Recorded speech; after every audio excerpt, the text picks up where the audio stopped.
Hello everyone. IELTS listening section 3তে অনেকেই এই ভুলটি করে থাকে। দেখে নাও তুমিও এই ভুলটি করছো না তো? সাধারণত সেকশন 3তে দুজন ব্যক্তির মধ্যে কথোপকথন অথবা একাডেমিক ডিসকাশন থাকে। হতে পারে এটি দুজন স্টুডেন্টের মধ্যে কথোপকথন অথবা হতে পারে স্টুডেন্ট এবং টিচার এদের মধ্যে কথোপকথন।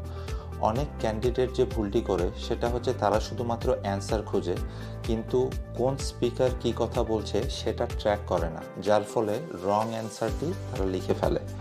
ফিক্স হচ্ছে আগে কোশ্চেন পড়ার সময় নোট করে ফেলো কোন স্পিকার কোন ধরনের অ্যান্সার দিতে পারে।